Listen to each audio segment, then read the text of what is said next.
Nimevaa bra. Sababu mtapata kansa. Kuacha bana. Ile misuli ya titi inakuwa ifanye kazi. Inakuwa imewekwa kwenye paki.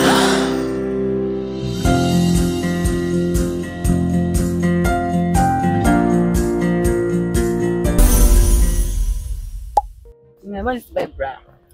Sababu mtapata kansa. Kuacha bana. Kwa hiyo ukuvaa. Ukuvaa. Kwa nini sivae yani? Wewe unatembeaje? Unataka nini kanisa sasa? Ikabidi fanye kwanza fuatilie. Naona leo umekuja na mudi ya maswali. Mnaonaje tukae kabisa? Niwape dakika 2-3 ajibu ya maswali. Kwa hiyo wakakwambia usivae bra. Kuna possibility ya kupata kansa. Mwanaume nini? Mwanaume gani bwana? Nivae bra au nisivae?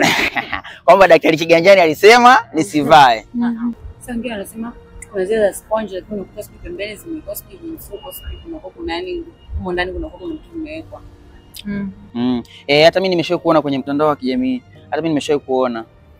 Kwa sasa kuna vitu vingine vinakuwa vinatengenezwa kwenye mitandao ya kijamii ili kusudi viweze kuonekana kama viko hivyo. Lakini uvaaji wa bra kama anavaa kwa muda ambao unafaa, unakuwa unamlinda, unatoa jasho na vitu vingine. Kufanya uwe comfortable kutembea, urembo, vyote hivyo vina faida. Kwa hiyo bra ikivaliwa kwa masaa ya kawaida ambayo labda ninafanya kazi, masaa yangu 8, nikifika nyumbani ninaitoa, hakuna shida. Baada hapo ndo kuna shida. Uvaaji uliozidi. Kuna mtu anavaa nyumbani masaa yote. Kuna wengine pia mpaka wanalala na bra. Hiyo ni tatizo. Sio kwamba inasababisha saratani. Inakuwa tatizo kwa maana hii viungo vya binadamu vimetengenezwa kufanya kazi. Unapokuwa unatembea maana yake damu inazunguka. Kwenye kila kiungo kifanye kazi. Misuli ya hicho kiungo inakuwa inafanya kazi muda wote na damu inakuwa inazunguka muda wote. Unapokuwa umevaa bra, ile misuli ya titi inakuwa ifanye kazi. Inakuwa imewekwa kwenye parking kama mtu ambaye ana magongo. Kwa hiyo misuli inakuwa inasaidiwa kazi muda huo.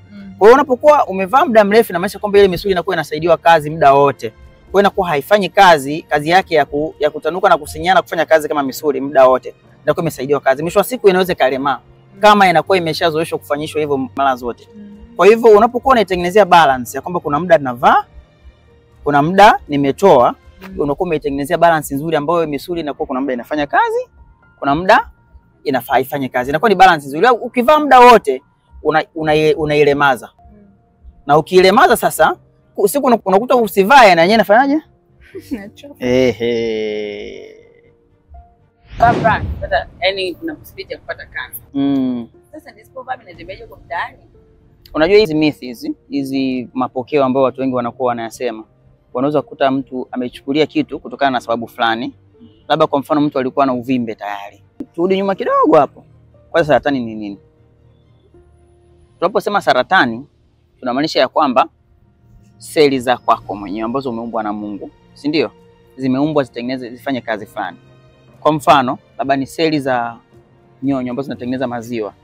Maziwa haya zenyewe kazi yake ni kutengeneza maziwa. Seli za kwenye ngozi kazi yake ni kutengeneza nini? Kutengeneza ngozi. Sasa inapotokea kwamba mtu tunasema na saratani, ni hizo seli zake either kwa sababu fulani, inaweza kuwa ni sababu ya kurithi kwamba kwenye ukoo wenu kuna watu wanapata hiyo saratani. Inaweza ikawa ni kwa sababu umepata mionzi fulani ambayo mionzi inaweza kusababishwa na vitu vingi. Kuna baadhi ya vyakula, unaweza kukuta labda kwa mfano mazingira unaoishi, labda kulikuwa kuna viwanda labda vya rangi na kadhalika. Kwa mfano viwanda ambavyo vinatengeneza rangi au vina kemikali mbalimbali, au mazingira uliokuwa unaishi yalikuwa na maji fulani ambayo hayakuwa ni masafi, yalikuwa na kemikali fulani ambazo sio nzuri na kadhalika. Hivyo vitu vyote hivyo vikiingia kwenye mwili vinakwenda kusababisha zile seli zibadilike pole pole. Sawa? Zikibadilika zinakuja kutengeneza seli ambazo ni za kwako pia zimebadilika zinafanya kazi nyingine. Yaani kwamba zilikuwa za ngozi zikaanza kufanya kazi ya kitu kingine. Mfano, seli zilikuwa zinatakiwa zijitengeneze leo ziwe 3 hapa kwenye ngozi. Zinajitengeneza 10. Zikiwa 10 hapa mahali haziwezi kutosha. Patavimba, si ndio? Akivimba, baadaye vimbo unasababisha damu hapa isipite.